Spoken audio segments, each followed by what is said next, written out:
There we go. We are live. Woohoo! Yay! We made it. Yep, that we did. Can you believe it? This is the last in this series. Mm-hmm. I've got some thoughts on it, but yeah. So do I. Kind of figured from your Instagram post, you're like, what? Mm-hmm. Yeah. Yeah. What a strange way to end out a series is all I can say. For me. I'm sure that's not true for everybody, because I saw a lot of the reviews were at least middle of the road when I was looking at people I know who reviewed this book. Mm-hmm. Yeah, I can see it going one way, definitely being a polarizing ending, but yeah. Anyway. What do you think, Christine? I really enjoyed it. I think it's one of my top 3 at the least. I don't know if I could say which one is absolutely my favorite, but definitely probably one of my top 3 favorites. Yeah, I had the opposite experience, but I mean, I could see, like, it is nice finishing out a series too, to have that conclusion. And there was, of course, the bringing back all the characters that we loved from the other books. And that was really nice. And I did love that. And I liked revisiting all those people. Mm-hmm. Yeah. That was really nice. So Naomi's logged in. She says hi. So hi Naomi. Hi, Naomi. Oh, and here's Bibliomac. Hello. So, yeah, I don't know. I really liked it. And I can see, I think part of the things that I really liked, like we had talked about with The Lion, the Witch, and the Wardrobe before in that live stream, with the references to certain events in the Bible. And then I think with reading this, I was also able to see some of the Christian beliefs and references to that. And so I liked the parallel, how it was kind of made to where, like, you could kind of explain how, and I don't know about most religions, but those, I think the majority who are Christian do believe in life after death. And how it's like, if you have a kid, you can read the story and say it's kind of similar and then kind of expand on that. And so I really like that. Yeah. And that is a good way to kind of push forward the story, and how positive Aslan was about the ending of the story, because to me, the ending of the story was like, what the heck just happened? Like, are you serious? You seriously did this? Yeah. And it was very, I don't want to say traumatizing, but shocking to me. Yeah. But I could see that given bringing this idea to feeling safety and knowing that even after you pass, like, there's still going to be a good, safe place for you, that I could totally see that, the positivity behind that.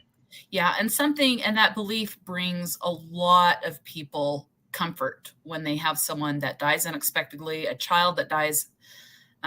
Obviously, any child that dies is unexpected, but just any sort of death of someone that you care for deeply, it can give a lot of comfort. And so I can see a lot of the comfort in this.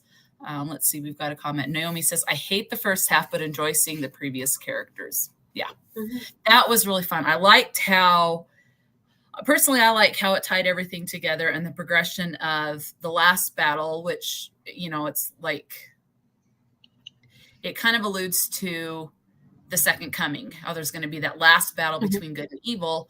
And then once the world ends, we're all in this afterlife, and then kind of what's going to progress after that. So I could see that correlation. And I loved seeing the first characters again, just everyone, the siblings. That was just really fun. Yeah. Even at the very end, when they bring back like Tumnus and all the different, just the little characters that we remember, that you remember, and it kind of harkens back to those stories that we enjoyed from the very beginning. And that part especially made me remember how much I liked certain stories within this. It confirmed that I really liked Magician's Nephew, because I really was excited to see what was the first king and queen. And I remember that I was thinking about them and their role in it. He was the horse guy, like the cabbie, and it was just so fun to get those memories brought back. Yeah, I thought that was really cool. I did like it. I did like that a lot. I felt like this story for me didn't have a plot at all, and so I struggled Mhm. to enjoy it Mhm. throughout because I was like, I don't know, I felt like there was more of a plot with the other stories, all of the other stories. And so for Mhm. this one, it felt like it was a closing out, and I Mhm. totally get that, but there were elements to it that I didn't care for. I did think that there were quite a bit more problematic elements to it, which I expect from a book this old, but not more so in this one than there were in the other books. So I was like, Mhm. and considering for me it wasn't working, then those things I think were a little more like I was like, I don't like these things, but I think that's because I Mhm. wasn't enjoying the storyline itself. Yeah. Um, Yeah. I do feel like it was at some points a bit rushed, like right after the war, when they're like, "Oh, look, you guys have been deceived by this monkey and donkey," to all of a sudden they're in the shed and it's the afterlife, so, type of a thing. It was very sudden, just like in the blink of an eye, it's all changed. And yeah, so that it would have been nice to have that been expanded on more of a transition, expanded on more, but I just have to remind myself, um, it is a middle grade. And so he's not going to go on these huge long tangents for hundreds of pages or however long, wants to I keep it feel simple. like I feel like this is the least middle grade of all the books, though. Mhm. Definitely for an Um, older middle grade audience. yeah, Mhm. yeah, because it was. I mean, I don't know if it was more gruesome necessarily, because there were definitely gruesome, battle moments in Oh the other yeah. stories, but it just Mhm. felt like this one there was the lightness at the end of all the people coming back, Mhm. and of course Aslan. I guess I just couldn't get past my shock at the very ending. I'm like, they all died in a train crash. What the hell? Like, it just was Yeah. just, and I think that was my own Mhm. um, inability to look at it as like a positive thing. Like, okay, Mhm. but look, they're ending up in a positive place. Like, it just was really hard to. It's like, I guess I was just shocked. I was in shock. Yeah. Yeah, no, I could see that. There were times it definitely did feel a little bit rushed and a bit sudden on things. I like what Naomi says here. She says it it kind of feels like C.S. Lewis just blew up Narnia and walked away, and I could definitely see that. Yeah. Yeah. I kind of liked how it was starting out, though. I did like Mhm. the gorilla and the donkey, but I felt Mhm. like those elements that I was enjoying didn't take as much didn't grow into the story as much as I wanted them to. And I would have Mhm. liked maybe the kids to be included earlier on, maybe. I don't know how that would have changed for me, because I really just was kind of waiting for it to be over. And that Mhm. feels bad, knowing that we've been going through this whole series. I have been really enjoying especially certain books. And then at the end I was like, just end already, which made me feel guilty and bad and sad. No need to feel guilty. I think I think what would have been a better decision on C.S. Lewis's part is if he would have had an eighth book.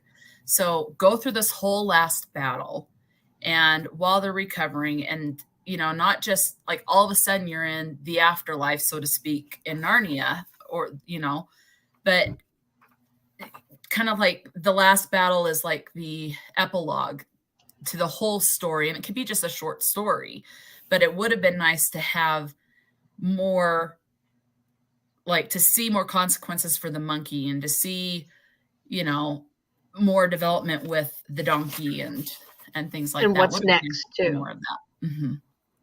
Yeah, yeah, because the ending, especially the part that shocked me, was literally the last couple of sentences of it. And so Hmm. I was like, and that's what I was left on, was like, wait a minute, what? What just happened? Really? And then it was over. And I was like, wait, what? Yeah, What am I supposed to do with this? My brain can't handle it. yeah, it definitely does come out of nowhere, but yeah, so I can definitely see that, and just it's like I do kind of feel like even as much as I loved it, Mhm. I do feel like there were more questions that would have been great if they were answered. Yeah. So. Yeah, I agree with you. And I think that there was a little more fleshing out that probably needed to be done with the actual story of this. And maybe that would have given it more of that plot that I was kind of missing myself, Mhm. that I was. And I can say that I mean, he still did try to round things out in a way so that he Mhm. was giving us a finale in a sense. Mhm. Yeah, and I can see that. And with looking back at the series as a whole, I can see how he's put most of his spiritual beliefs in the the first one where like the world is being created, and then the Which Lion, is the Witch, and the yeah. Wardrobe, Hmm. with the whole emphasis on Aslan, and then on this one. I think these are the three most heavily spiritually based for him, and other ones are just kind of more plots to get us from story to story, and not as heavy based spiritually. Why do you think he did that? Why do you think he decided not to do that with Mhm. all the stories? I don't know. I kind of wonder if it was like he didn't want to give the impression that he was probably bashing people over the head with what he believes, Hmm. still wanted to create this magical world that people can get lost in, and these characters that they can love, like Reapy Cheap and, all these other ones. And, I think that was a great way to bond with some of the characters, but I don't know. There could be numerous reasons why he did that, but that's just my guess. Yeah, I was curious about that because it is very, like you said, it's very obvious in the first two books, and Mhm. meaning Magician's Nephew because that was where the beginning was, but we didn't Yes. read it in that order. Mhm. And then this particular book. So Mhm. and so I guess that would keep people reading who weren't necessarily like me, were not as religious, and so that they could still continue to enjoy the stories and not need to have that background to be able to enjoy Mhm. the stories. Mhm. Yeah. Yeah, and I think that's cool too, because it's like it doesn't matter what your spiritual belief, political belief, or whatever belief is, you can all come together and enjoy a good story, and come Mhm. together like in real life, helping people out when there's disaster and stuff. But we can all, recognize things and just, despite differences, still enjoy things to the same extent. Yeah, absolutely. Mhm. So let's see. Naomi has said, she says, I see the in between books as a way to see the Christian life.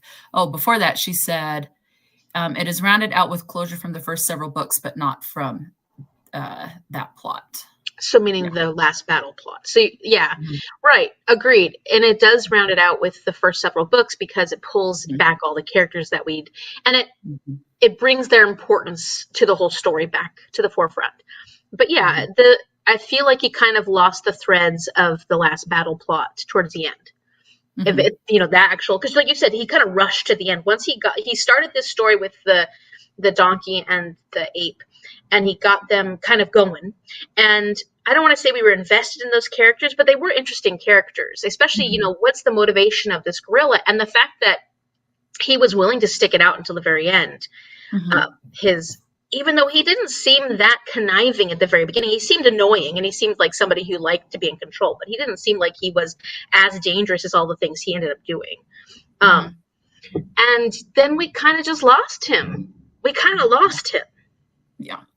Yeah, lost him, and I do like how we see a bit more of the donkey at the Mhm. very end, but I still would have liked to have seen more, and then with the characters rescuing the king and that bond that was starting to form between the female lead and the donkey, and it just would have been nice to see a little bit more stuff fleshed out.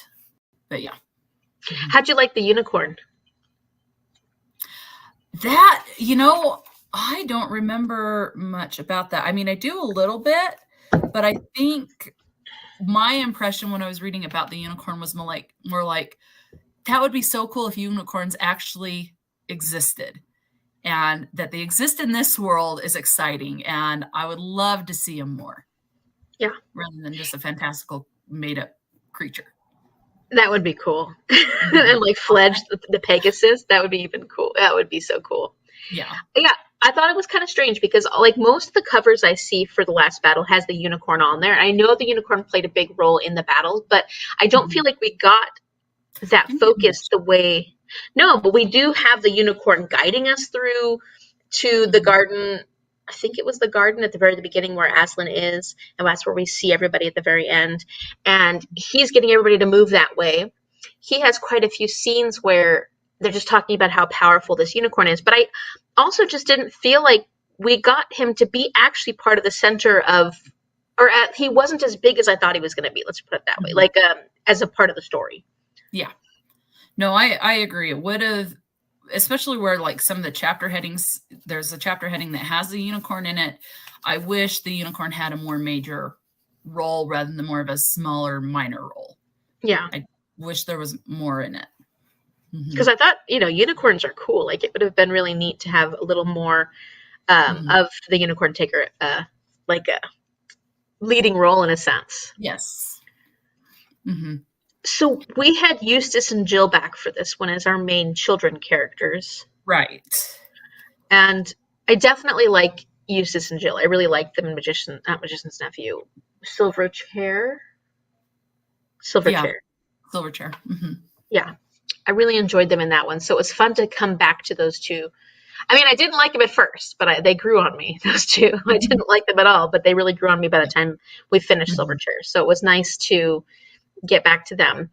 But yeah, I just felt like there were no leading characters in this one. I know Tyrion played a very, very large role, but even then, there were moments where I kind of thought that the donkey and the ape were going to be our lead characters for a little while. Yeah, that's what I thought. It was interestingly formatted, and maybe like you said, and like Naomi said, he just blew up Narnia and walked away. I think that's funny. Yeah. So what do you think of the Chronicles of Narnia overall? I think overall, because I'm going to rate it based on the, being everything in one book, I'm going to end up giving it like a 4-star. I thoroughly enjoyed it. I think it's definitely worth a reread. And especially if I ever get the chance to have my own children or to go to a school and read, and this is something that they want read to the children or the library, I will absolutely love to do that and have a discussion with kids to get things from their perspective with their young minds and what they think. But I loved it. And I look forward to going back into this world at some point. Yeah, I mean, at this point, I think, especially because I didn't enjoy the last book myself, I'd probably give the series as a whole, based on my feelings overall, a 3.5. Now, that's like pretty average, but I will say that I gave Magician's Nephew a much higher rating on a reread, so I think that this is one of those series where if I reread it, and if I reread it with the audience that it's more intended towards, and be able to discuss it more with children and stuff like that, I think it's one that will grow on me. I mean, maybe not, but I did like Magician's Nephew a lot more going and reading it the second time, having the whole background of all these different stories. And there were certainly some of these books that I really enjoyed. I really loved The Lion, the Witch, and the Wardrobe, Silverchair, Magician's Nephew. Those are my 3 favorites. And I could see enjoying Prince Caspian more on a reread because I do like adventure stories like that. And then I could definitely see I could see probably enjoying Horse and His Boy more on a reread as well. Yeah. So these are definitely dense. Yeah. And these are definitely dense enough. I mean, they're not so obviously the densest thing I've ever read with having read epic fantasy meant for adults, but this is like an epic fantasy meant for more the middle grades, all to the point that it's like transitioning into young adult with some of the scenes. But I think with an epic fantasy like this, you can gain more on a reread because of the stuff that you may have missed on the first time, because you're still learning about the world, if that makes sense. Yeah, I think so too. And I think there were a lot of details, like you said, because of the density of it, where I would go back and find things or remember things differently or realize things that I didn't pay as much attention to the first time I read it. Well, and as your life evolves too, your opinion may change about certain things that were in the book and go, that's really not such a good thing that's in there. Or, hey, this is actually great, Yeah. So it's amazing how much life impacts what you read and when you read it, Oh, heck yeah. Yeah. You hate something, you go back and try to reread it and then you love it, or vice versa. You love it the first time, you hate it the next time. Yeah, I've definitely had times when I've read something and it's just because I'm in a bad mood or I'm not in the mood to read that type of book too. Like that can really Mhm. heavily impact how I feel about a book, unfortunately, because we'd like to think that our ratings are these, you know, absolute understanding of how I feel about a book, but that's so unrealistic because our mood, what we're in the mood to read at the moment can definitely change or sway our ratings. And that's unfortunate just because it makes it a lot harder to have a hard and fast rating system because Mhm. you may look back later and be like, oh, I rated it that and it's the same rating as this other book, which I felt completely, like, and Mhm. it's surprising to see how we decide to rate things Mhm. given what we felt at the time. Yeah, exactly. Let's see. Naomi has a comment. She says, I love Eustace because of how much he grows. It is a huge help to know the story on the reread. Good point. Yeah. With the reread. And I think I did enjoy watching the characters grow and from being such annoying children with their mistakes and think they're all right and everything to when they finally realize, oh, no, I was actually kind of a jerk, and to better Yes. people. That was fun to watch. Hmm. Yeah. Eustace and Edmund. Those are my Yeah. Yeah. Yeah. Let's see. Says I also agree. I picked up more and enjoyed them more upon the reread. Good. Yeah. And Good I to hear. could see that. And sometimes it's hard for me to read one book after the other back to back to back. Um, Mhm. I'm not, most people are really good at that, at binge reading series. I'm not so great at that. And so Mhm. this was a cool opportunity. I'm glad we did it. I'm not saying like I regret that. It's not that. It's more just like I could see how there were certain times during this summer that we were reading this series when certain months I was more into it than other months. And it was mostly just because of my mood or my Mhm. desire of what I wanted to read. So, like, Yeah. is it true that if I go back and read these at a different time when I feel like reading certain books, then will I rate them differently because I'm just all of a sudden in the mood for it? Right. It'll be interesting to see, because I would like to read this. It'd be fun. I definitely plan on reading some of these stories with my students just so we can have conversations about it and get their Uh-huh. ideas on things. And because there is a lot of moral, C.S. Lewis is really trying to push moralistic Mhm. concepts and questions, especially with the children, and the choices that they make and the things that they do and how they overcome the fact that they were such jerks. Yeah. But it also shows that you can come back from that. You might be a jerk, but that doesn't mean you're a bad person forever and you can't become a better person or make better choices later on. Right. You can definitely change as you start to gain more knowledge you know, and things can just shift. You have a certain belief and you figure something out and then they can switch. And that's, one of the great things is I liked that they're able to learn on their own and not be sat and lectured to by an adult. Mm-hmm. They're told, that's not the best thing, or you need to remember this, but for the most part, they have to figure things out on their own. And Yeah. I did like that.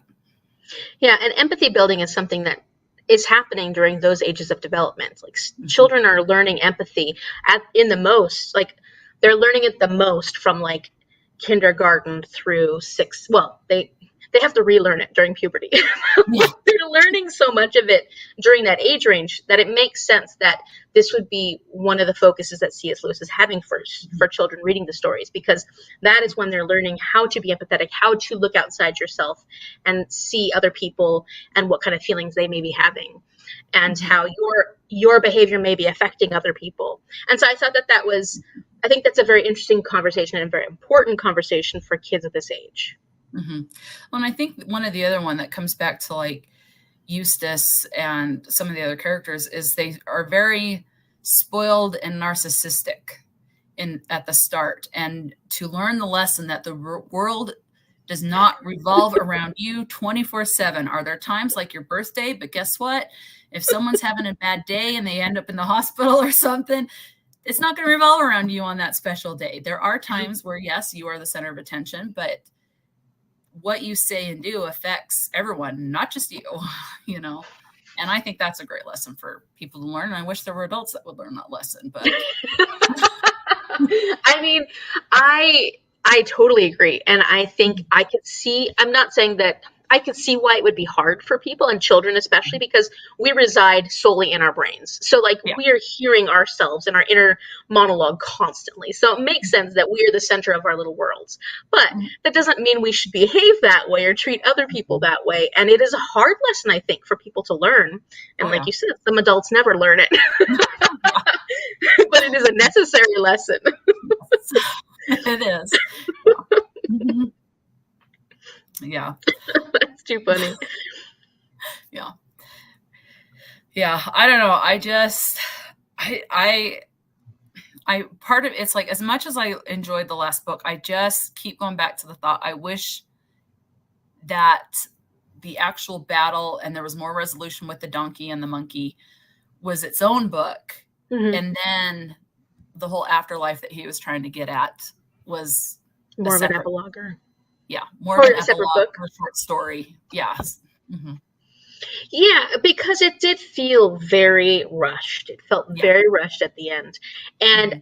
I know that I, based on how I reacted at the end, needed more. Like, I needed more closure than that. Mm-hmm. It was shocking, and I hadn't got to the point where I was recovered from that shock to be able to appreciate the reality of their situation, that it's a positive going Mm-hmm. forward, because it just happened so quickly. And I was like, and I was still in this state of shock. I had a hard time appreciating the the intention behind the ending and the way it was meant to, what it was meant to portray to a child, or what it was meant to portray to the reader. Mm-hmm. Yeah. So I agree Yeah. with you. Yeah. And I think if C.S. Lewis had gone that route, he could have also expanded more on his whole afterlife thing with, this is why things are viewed the way they are, that why the world looks the same, but it's better. It's like, well, let's expand on that. Why does it look the same, but is only better, you know? Mm-hmm. But it's like, that just more explanation would have been nice. Yeah, a little more clarity, especially because it's a middle grade. Like, it's a, well, it's like you said, middle grade verging on young adult, but still technically a middle grade book. So, like, I think if it was a little unclear for me at the end, it would be a little harder for children to get Mm-hmm. that concept, which is very, philosophical concepts like that are much bigger, much greater, take your brain a lot of power to think about those kind of things. And so it would be really hard to, I think, pick that up in that short amount of time that we had the opportunity to pick it up. Mm-hmm. Well, and I think too, for people that, like, if there's something that I don't understand, and I can only imagine those that are younger, where their brains are still developing on certain things, and other people as well, how frustrating it can be going into something that's that vague and they just don't expand on it. And you can just leave very frustrated and beat yourself up and think you're stupid, which you're not. It's just one of those things that it's like, you just don't understand, and you're not going to understand everything. So I think more explanation definitely would have been nice, Yeah. To help people. Let's see. We've got another comment. I like this one. Naomi says, I think the other books are cohesive on their own. Absolutely. And in the series where the last battle is only cohesive with the series. That's a great point. And I agree with that. They're all cohesive, and it's like the other stories can kind of stand on their own. And if you only read the other one, you wouldn't have this huge cliffhanger, what's going to happen next. But the last book, she hit the nail on the head. You need the other stories for, otherwise you're even more lost than what you would be going into it now. Yeah, I agree. I agree with both of you. Like, that is not a book that you could pick up and enjoy it on its own, because you would need all the background to be able to understand it. Who are these characters? There's no explanation of who the characters are in this book.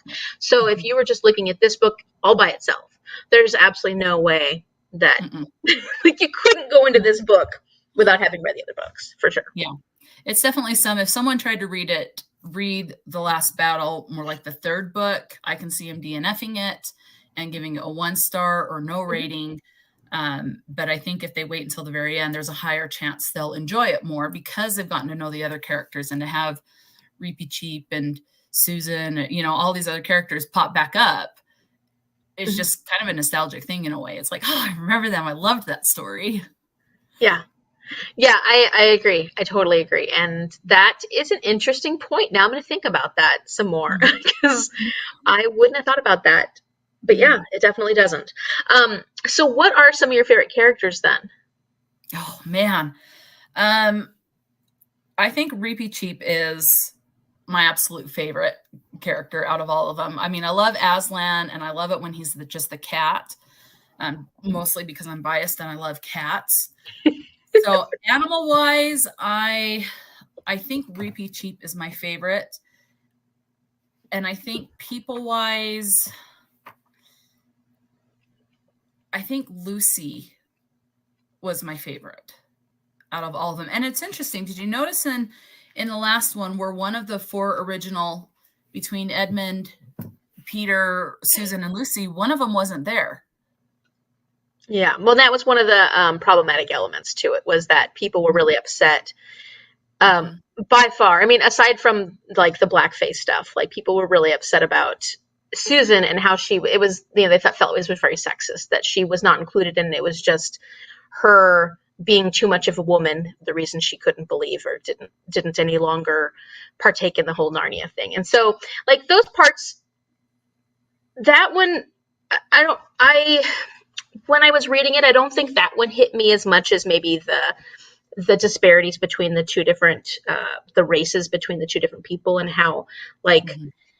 I was even a little upset with the whole like when Aslan was saying if you believe in Tash, he's basically the devil. So like the other people believe in Tash, they're the ones that believe in the devil. I was like, Mm-hmm. it's a little, yeah, it's a little, like kind of saying that it's kind of saying that other religions can't be right, or you know, and it was a way of trying to clarify that and still make those other people be able to be saved. Like I get that, but it was also a little like, and that's probably the elements that I thought were a little more problematic, and I was a little like, but ultimately I wasn't enjoying the story as much. So maybe those things hit even harder for me because I wasn't Mm-hmm. enjoying the story as much. Mm-hmm. But yeah, it was interesting that Susan wasn't there, and I just thought that it was even like thinking if they all died in the end, what Susan didn't die. Yeah. Or like you had said, where Tash was the devil and everyone's following the devil, well, then everyone's going to hell if you're following the devil. And I think that was a bit much. But there are places that believe there's only the two places, and if you're not following Right. God, you're basically done, and you're out with the devil. And that may have been part of something that C.S. Lewis believed, and so that's what he was trying to convey. Could there have been a better way? Absolutely. But we also need to remember when this was written Mm-hmm. and how much of a thing racism was and sexism was Yeah. then compared to now. So I do think if C.S. Lewis was alive now, it would have been written completely different. Oh, for sure. And I do think that maybe the other reason it stood out was because he actually did a pretty good job in a lot of the other books of not bringing in his thoughts during that time. Like you said, racism, 1950s especially, like racism, Mhm. sexism, huge. Like it's most authors of those times are going to be writing things that have racist thoughts and sexist thoughts in them. But I felt like he did a fairly good job of not bringing it in as many of the other stories. So with this one being a lot more upfront about it, I was like, oh, and maybe because also it was the last story too, so it was like this, we're ending it on this, and I don't know. It probably doesn't have any real implications to C.S. Lewis and how he was feeling, or that he just wanted to get his points across. It was more just, um, I guess, surprising because he hadn't brought it in as much in some of the other stories than this one. And I kind I of don't wonder if know. part of that, yeah, no, and I get it. And I kind of wonder if part of it is because he was writing it more towards a certain age range, and where at that particular age, that young middle grade, they are more innocent. They don't think unless their parents are, so racist or something, they're not thinking about that. They don't care about your gender. They Right. don't care about your race or income or anything. They just want to be friends, and I think it was geared more towards that. But then as the story progresses into the last book, where it's more like they're older, and so it is more of an issue. They recognize those things more as they get older because of how prevalent it is in the world. I don't know, that's kind of my thinking on it. So maybe even But like a slightly bit more of a critique of society in a sense. maybe, I don't know. I don't know, I mean, because I I mean, guess we wouldn't know because we don't know what C.S. Lewis was thinking yeah, when he wrote this. yeah, yeah. I know. I just, it's like I can definitely. That's one thing that sticks out to my mind with the last one. It is definitely, even though it's still geared towards middle grade, it's more advanced middle grade because of the subject matter with the fighting and everything. Mm-hmm. And so it's kind of just taking, instead of seeing these kids like grow just over the summer and learn from a mistake, it's like their whole life has changed at the end of the last book. And it's more of it, there's not a lot of description. We keep coming back to that. There's just not enough description, but it's like they had to mature a lot faster in the last book. Yeah. Yeah. It just wasn't, there wasn't, it was a short book. It was short, Mhm. wasn't it, compared to the other ones? Was it? Yeah, I don't know. I just know that mine were all either like 98 to 105 pages. I don't remember But how long the last one was. yeah, no, it wasn't much shorter than the other ones, but it felt like there was a lot more that needed to be covered in it. And because it only was the same length of the other ones, it didn't cover all the different parts of the storyline. But that's because there wasn't quite a cohesion of the storyline. If it had been really cohesive, then it wouldn't have mattered if you left parts out because it would have worked Mhm. over the whole arc of it. Yeah, I don't know. It is interesting that that's the book that you see that a lot more of. And like you said, it's a lot more mature of a book in a sense because it's going to hit audiences that are old. It was almost made for an older audience. Mhm. Yeah, definitely. Let's see. Naomi says, let me get that up here. Susan doesn't believe, so she can't come back. I have a hope that Susan gets to come later as she doesn't die on the train. See, and that's something that brings up a point too. It's like, yeah, there was this train accident where most of them died, but if Susan wasn't on that, did the world just suddenly explode and they're all in this Narnia place? And those that, what happened to those that didn't die, or did they just cease to exist? You know, Well, I because, think that there's Earth is still Earth, yeah. but to explain, um, well, I mean that just makes it me feel like Susan's going to be left all alone by herself. I know. Yeah. Um, because it sounds like everybody died on the train. Mm-hmm. And that explains why they're in as that why they're in Narnia forever, Mm-hmm. because They and died. why the end of the reflection of Narnia came to an end because they actually died. So they're going into what would be the real heaven as opposed to this world that they've kind of been visiting here and there. Mm-hmm. I I don't know what kind of implications it has, and that's the problem with it, like blowing up in the end because we don't Mm-hmm. really get much closure, and maybe Mm-mm. why it felt more confusing that ending the way it ended. Yeah. Yeah. I think the biggest thing for me that I loved about it is just the whole, there is a place, because I do believe in an afterlife. And so that's kind of what was conveyed in this, is that there is this afterlife with this final Narnia, Mm-hmm. how everything is more special, more beautiful, more perfect.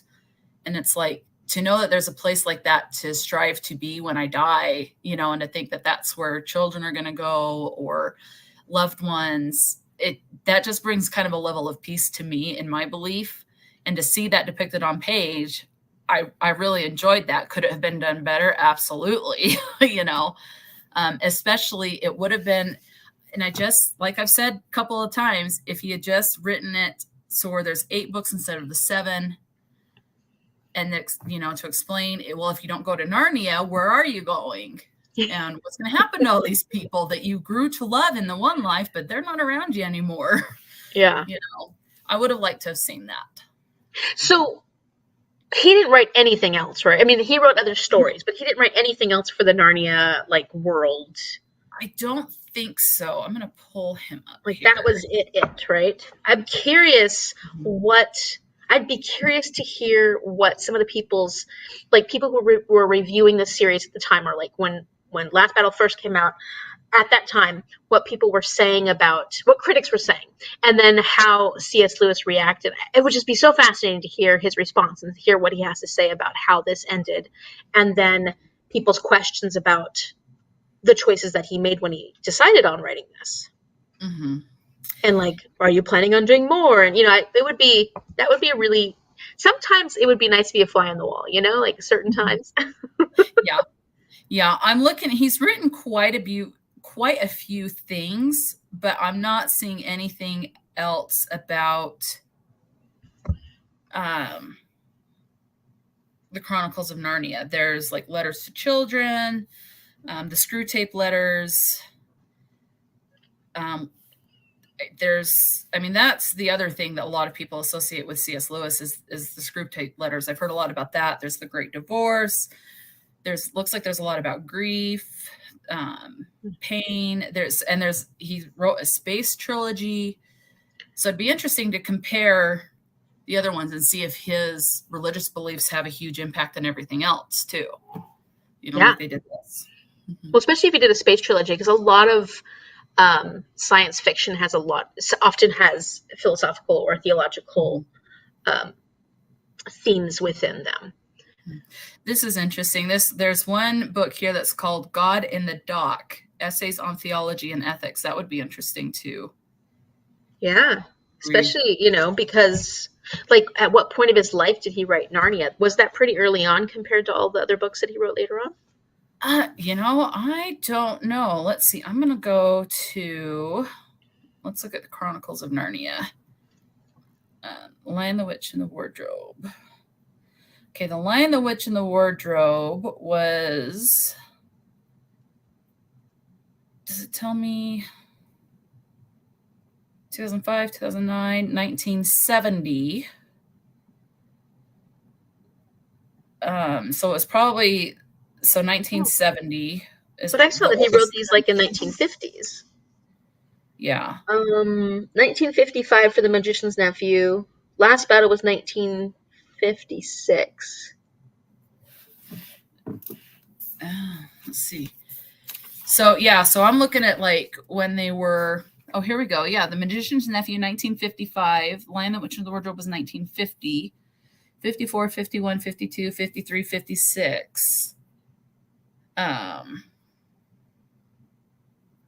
So all in the 50s. Now I want to go to.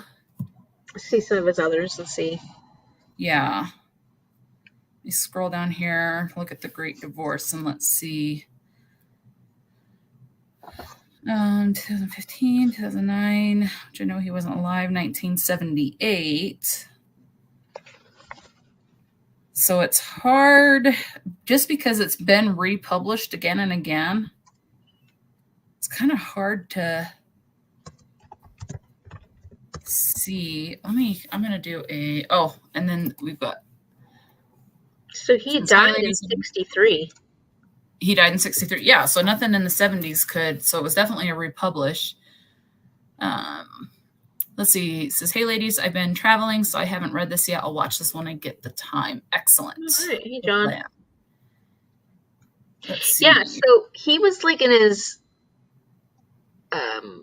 early 60s when he wrote Lion, the Witch, and the Wardrobe. So definitely later in life, because I do know that he was interested in the occult. Really? Yeah. And because there was the movie that was about his life, and it was he grew up religious, and then he fell away and became very interested in the occult. I don't know how deep he delved into it, but then he came back and basically reconverted to Christianity. And that's probably when he started writing like The Lion, Witch, and the Wardrobe. Mm-hmm. Oh, Yeah. interesting. Interested in the occult. Gosh, I gotta watch that movie on him. That sounds fascinating. Yeah. Let's see. Oh, bibliography. This is what I want to look at.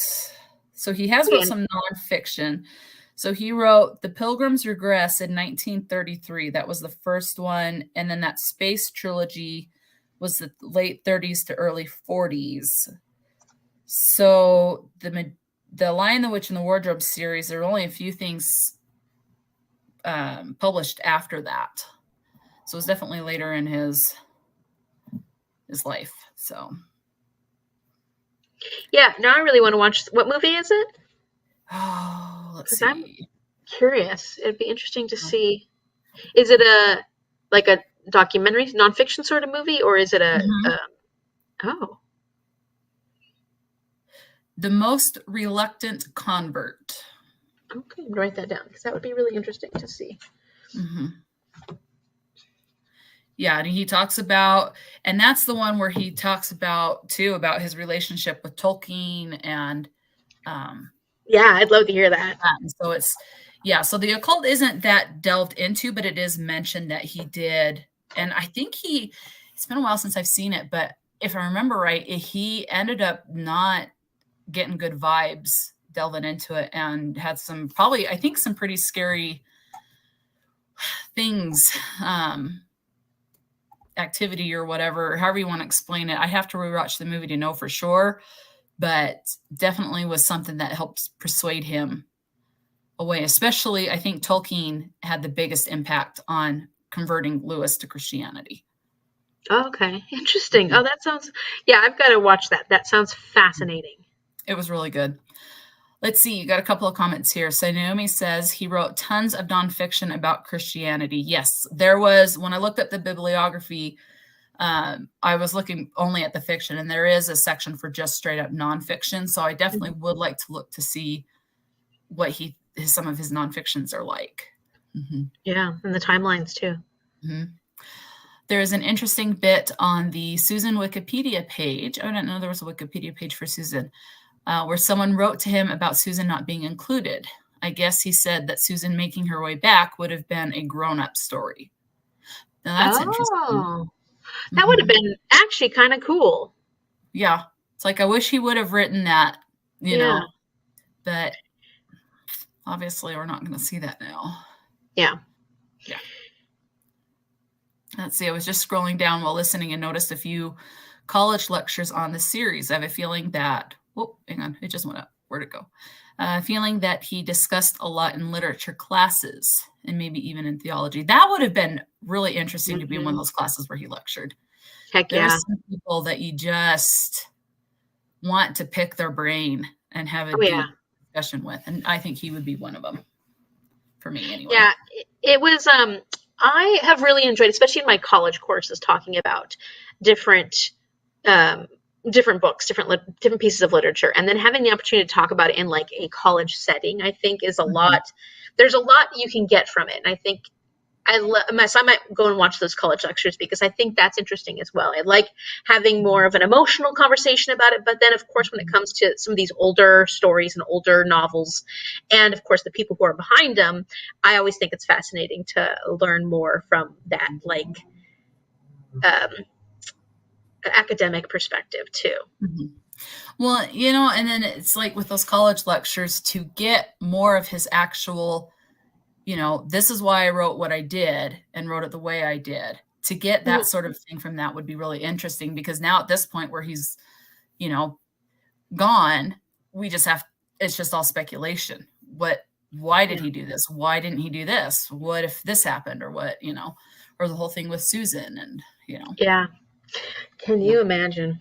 I mean, that would have been neat to have a story like that, to have a story about Susan coming back as an adult. I think that would have been fascinating. Mm-hmm. Yeah. Let's see. Naomi says, Problem with Pain is my favorite nonfiction of his so far. Mm-hmm. I saw that one on the Goodreads list, and there's a couple of them. And so I'm definitely going to be like, I think tonight I'm going to look at a couple of his options and see what I want to download on my Kindle. And then if I love it so much, then spend the money on get the physical book as well. Yeah. I usually try to do that as well because it makes it easier. Like I can try it out, and if I don't love it, then. Yeah.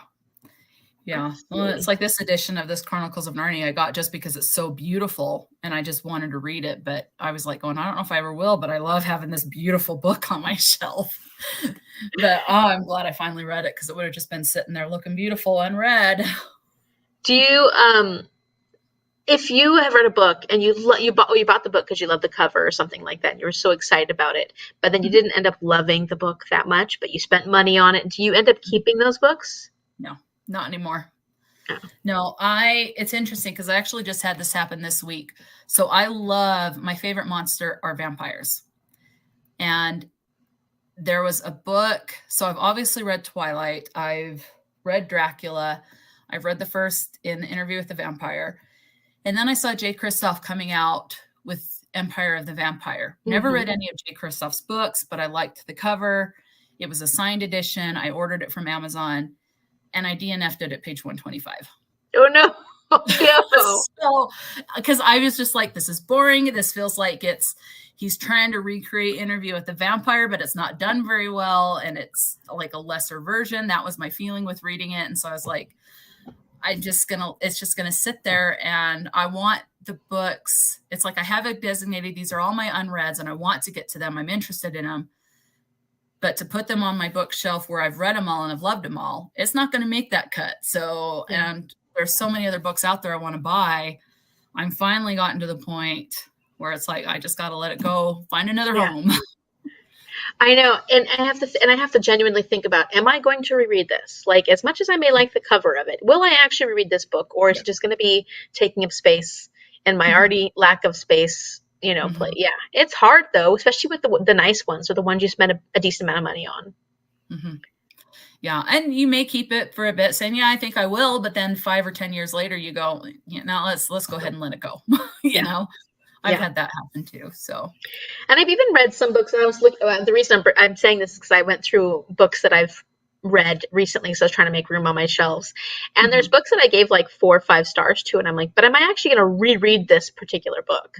And even then, sometimes I won't keep them just because I know for sure that's what I won't reread. Yeah. And let's see. Okay. So Naomi says, and I have a comment on this just from one word on her comment, says, I got an audiobook through the library that had C.S. Lewis reading or teaching one. Oh, that'd be interesting. Fascinating. It could have been Problems with Pain or Four Loves. Can't remember the exact name. That would be interesting to listen to. I think part of the reason why I liked the last one so well too is because I listened to it while I read it. And the narrator for the last one was Patrick Stewart. So, and I already love Patrick Stewart, so I was already pretty biased going in. So, I mean, he is an amazing narrator, and I want to listen to more books narrated by him. But even amazing Patrick Stewart could not keep my interest. He was so good too. So, like, I was pretty bummed. Yeah. He was very good, though. He was the best narrator of all. I mean, and I loved the one that had Kenneth Branagh, because I really like Kenneth Branagh. But Patrick Stewart, like the different voices he was able to take on, how much he put emotion behind his different readings and stuff, like the different things he read. He is incredible. Incredible. Yeah. So good. Yeah, he's definitely a very talented man. Because he gets into those characters' heads and does their voices and whole persona and everything. It was his narration was incredible. Yeah. And it was probably the best narration of this whole series of all the ones I listened to, because I listened to most of them. I didn't listen to all of them.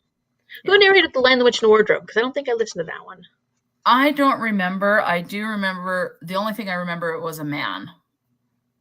But outside of that, I don't. I do know that some of the women I struggled with a little bit more when there was like 1 or 2 women out of all the narrations. And I struggled with them because I felt like they couldn't do the voices as well as some of the men were. And it felt more forced coming from them. I know there's women out there that can do a fabulous job with narration. And so I wish they would have gotten some other women. I think the ones that they chose they were fine, they were good, but they weren't at the level of talent as some of those other narrators, especially nothing near Patrick Stewart. Yeah. Patrick Stewart. He's untouchable. Was incredible. Huh? Yeah. He's untouchable with that, in my opinion. So good. Yeah. He was so good. Yeah. So I did really enjoy his narration. So it made me want to pick up more books narrated by him, because I was like, oh, wow. I hope he did more books, just aside from this one, that I can go and listen to. I'm sure he did, right? He seems like he has his hands in everything. Yeah. I'm going to go to my Audible because he is. Yeah. Oh, can you do it like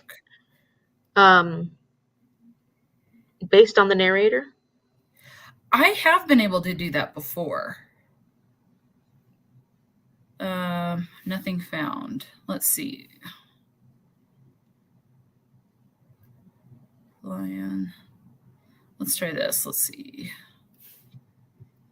I might have to. It's not working, so let me try doing it this way. Patrick. Oh, he does read the Christmas Carol. A Christmas Carol. Yeah. I mean, I listened to the one that was read by Tim Curry, but it looks like he did a Christmas Carol as well. Mm-hmm. Let's see. Narrator, Patrick Stewart. Let's see if he has a thing of everything that he's narrated. Ooh, Ian McKellen would be a cool one to have him narrate too. Audiobook. No. It just says A Christmas Carol. So it looks like this and then A Christmas Carol are the only ones he's done, which that's a bummer. Patrick Stewart, get on it. Get on it. Yeah. Let's see. Oh, this one. Let's see. Mine were all narrated by Eric Sandoval. Yeah, Magda gets them from the, like, I don't remember, a specific library for people who have vision impairments and stuff like that. And there's a specific library that has a lot of different books that even aren't like available. Some of them are not even available like on Audible and stuff like that. But it does have different narrators for a lot of them. That would make sense because I noticed that Audible and Scribd are the same as far as it comes with who narrated. So that was interesting. Let's see. She also says, yes, you should be able to just search by name. I know I've done that before, but whatever reason, my mind is just like going, nope, not today. I searched it on Scribd and there weren't that many. Like you said, there was Christmas Carol, and then there were a couple of other ones that I was like, there's one that says Patrick Stewart on Shylock, Patrick Stewart on Prospero. So it's like, he's doing these Shakespeare on stage, and it sounds like he's either reading it looks like he's doing more of the performances, like Shakespeare on stage stuff. Okay, see now. Okay. So I did a Google search instead. I know I don't want to buy 3 extra credits. Get off of the page. There we go. Patrick Stewart voices part of Yes, Please by Amy Poehler. Voices, and there's a bunch of narrators. Same thing with Fan Fiction by Brent Spiner. The Last Battle, which we obviously did. Christmas Carol. Bedtime Stories for Cynics, The Elvis Shoemaker, Double Jeopardy. So and that's all that's showing up. So he's done a couple of things, but definitely enough that you want to go, let's get him authors to get him to narrate more stuff.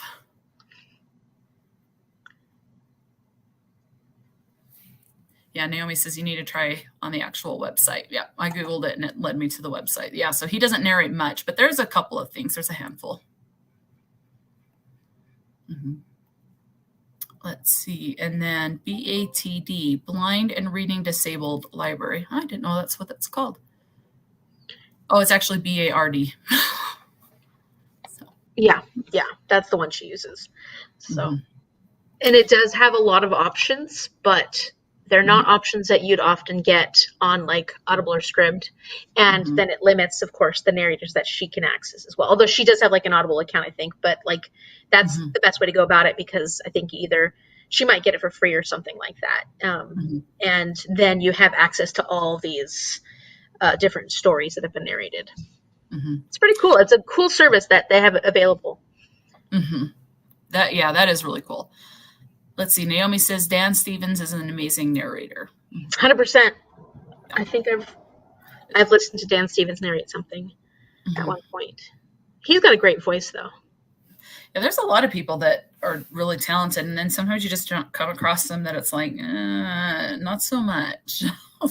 That does happen to me with audiobooks. Not oftentimes, but it does happen enough that I'm like, do I really like audiobooks that much? And then you get great narrations and you're like, yeah, I do. It's just that sometimes the narrations can really hamper how much I'm enjoying a book.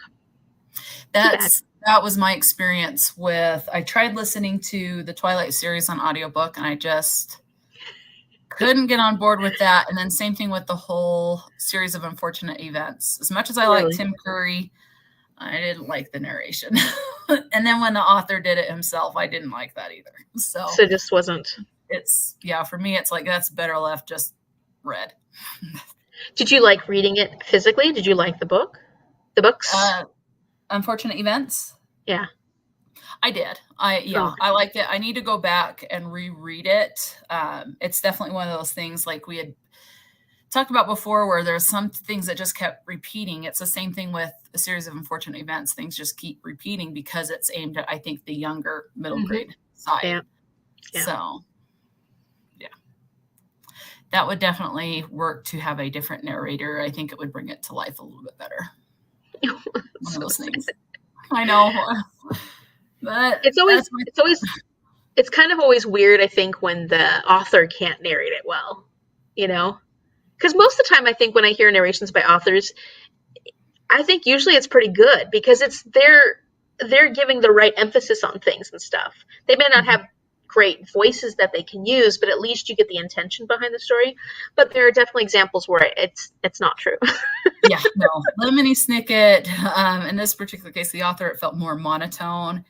And you could definitely tell he could not do the voices, especially any female voices. It was bad. It wasn't good, in my opinion. But yeah. Oh, that's too funny. Anyway. Any more thoughts about the series as a whole?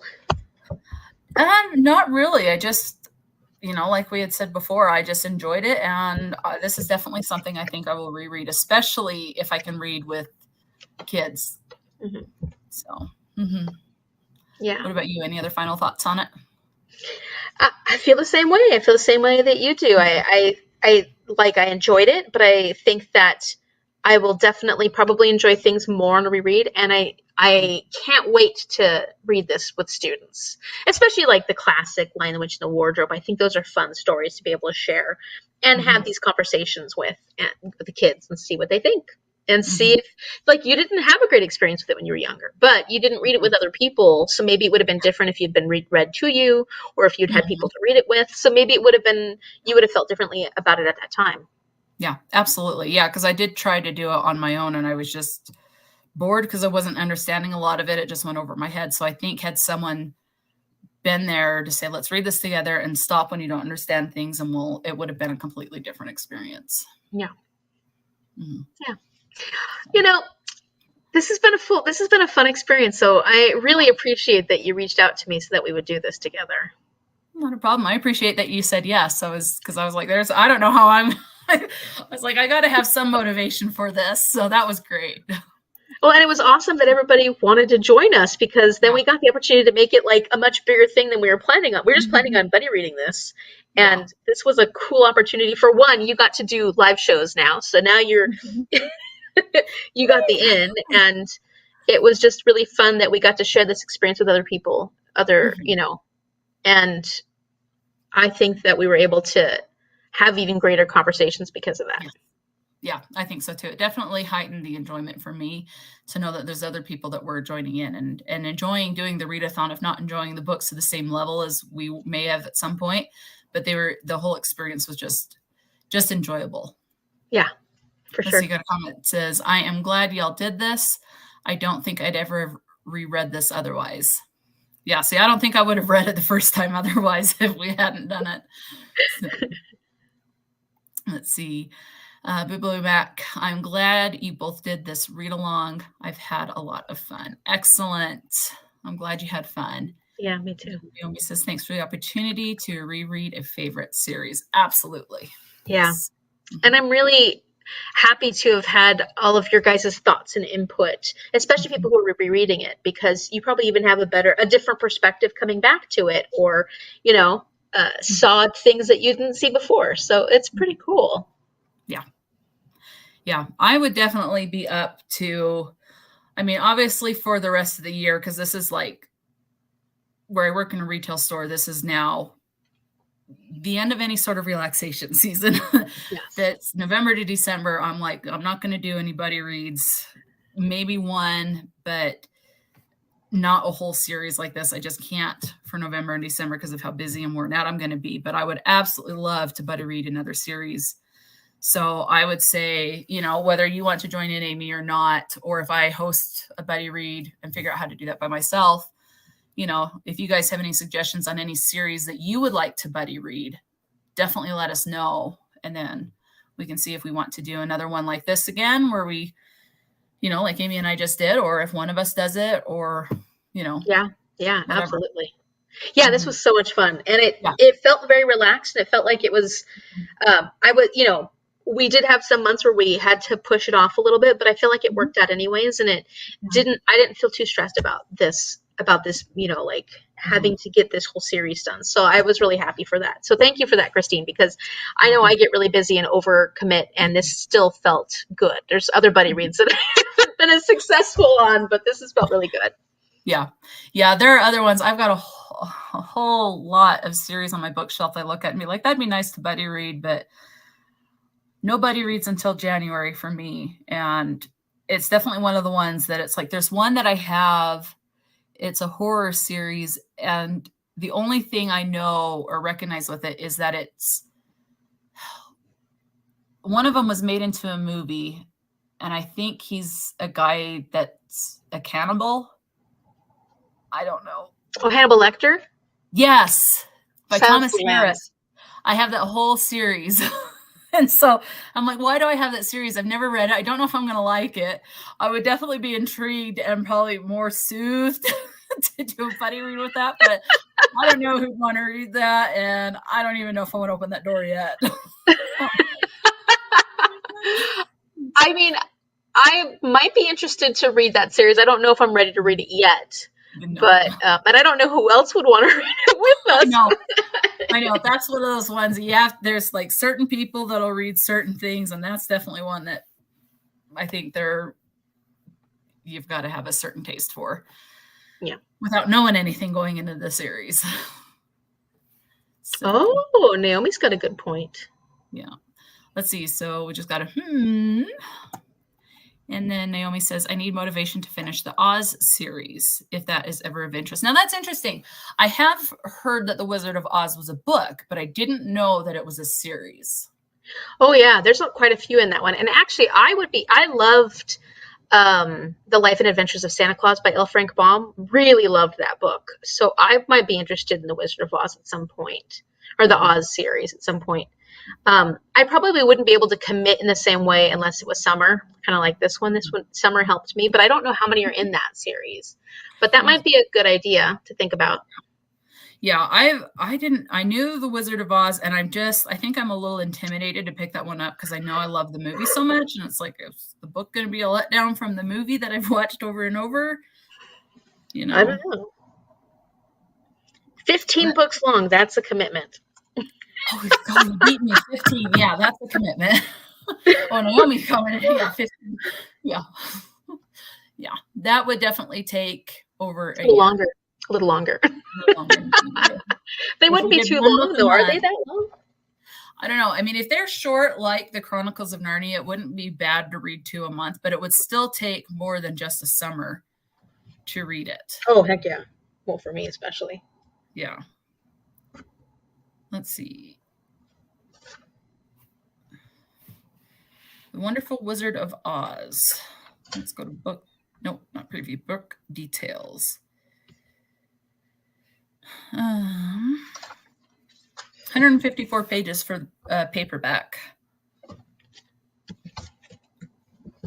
Although there's one that says it's 307, but I wonder if that's an illustrated edition. Because the Kindle's 137 for that one, 120, so less than 150 pages. Looks like. Naomi says they're about 150 to 200 pages long. Okay. Yeah. So they're longer than, at least in the edition that we have of the Chronicles of Narnia, they'd be about double.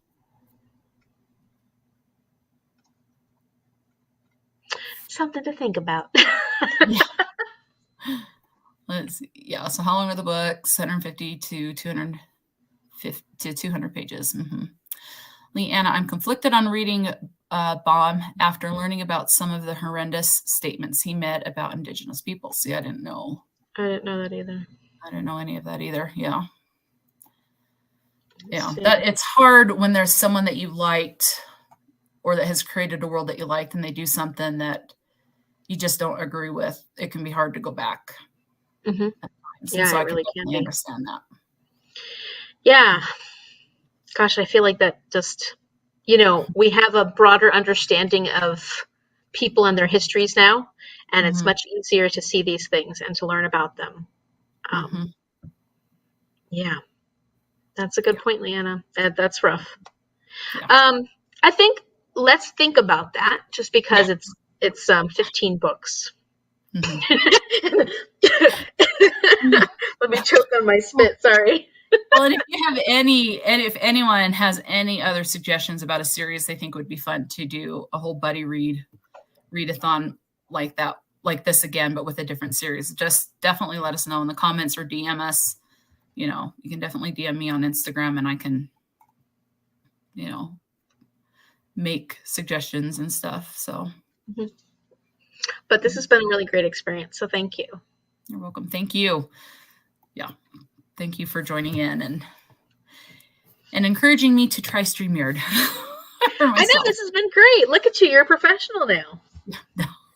So. Actually, I remember your first time. You were just on top of things. You didn't have any issues. There were no problems. Yeah.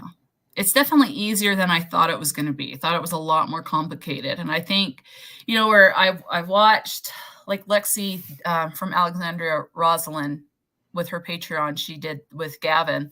They had like the timer, or not the timer, but some people have timers and some people have like these whole AMSR videos that they put up. I'm like, I don't know how I would even do that. That's a little more complicated than I can do right now. Mm-hmm. Yeah, it's not too bad for figuring that kind of stuff out, but it's definitely more complicated than just doing this. And Yeah.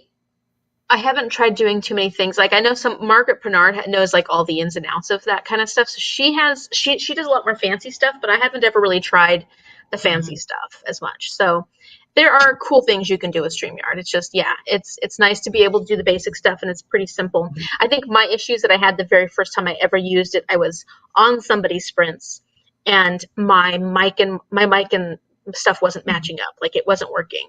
And so just playing around with it, getting it trying to work, I finally got it to work. But it was, and then it takes a lot more bandwidth for my internet. And so I finally got a ground cord that I've attached my internet to my computer directly because it was so hard. It didn't work well with the Wi-Fi. So that can be an issue too with StreamYard. Yeah. Well, that's one of the great things about YouTube. You can learn about anything on YouTube. So. Yes, for sure. So. Yes. So. Yeah. Well, any other comments, thoughts, suggestions about anything? If not, then I think that's about it. We did it. We did it. We succeeded. We finished. Yep. Crazy. It feels good to finish a series like that. It's definitely, you always feel accomplished after reading a book, but when you've completed a whole series like this, it's just a different level. Oh yeah. It makes a big difference. It makes a really big difference. Yeah. And especially a much older series too, that like we were saying, we probably wouldn't have got to it. We weren't, thinking we would get to it. So it kind of helps. There's I think it's cool because it has such an important, this particular series has a lot of implications for so much fantasy now. And so I think that that's important to kind of get some of that background and see where people got their inspirations from. Yeah.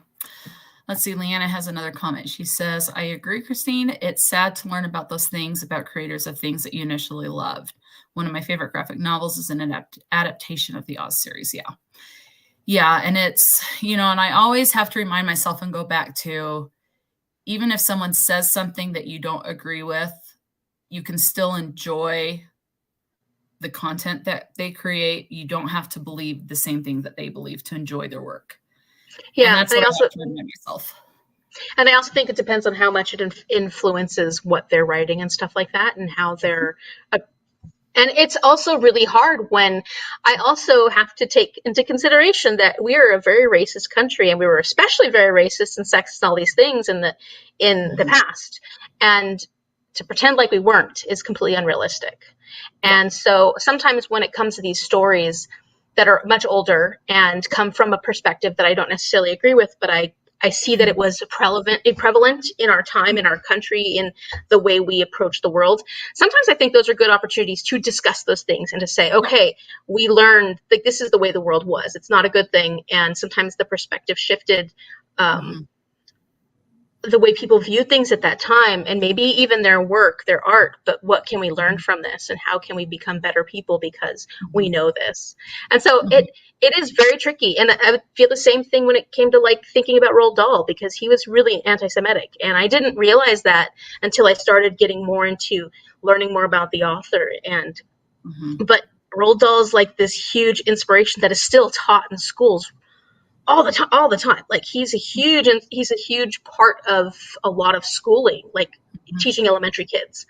And so I'm like, very problematic, but he's still being used widely. So it's just like, I think that sometimes, sorry. No, go ahead. No, I think that sometimes it's horrible and it's really upsetting. But sometimes if we can turn it into a learnable moment, I think that is a good opportunity. But we don't have to. Like, we all have the choice, and we all have the opportunity to say, like, no, I don't want to support this. I'm not going to, and that's okay too. Like, I think it's a really good conversation to have. It can be really hard, but sometimes those hard conversations are important. Well, and I think too, the other thing is to take into account, like you had kind of hit on, when it was that they said it. People's opinions can change. So was it said before their opinion changed, or was it done at the end of their life? And when did they die? Was it more acceptable at the time that they lived?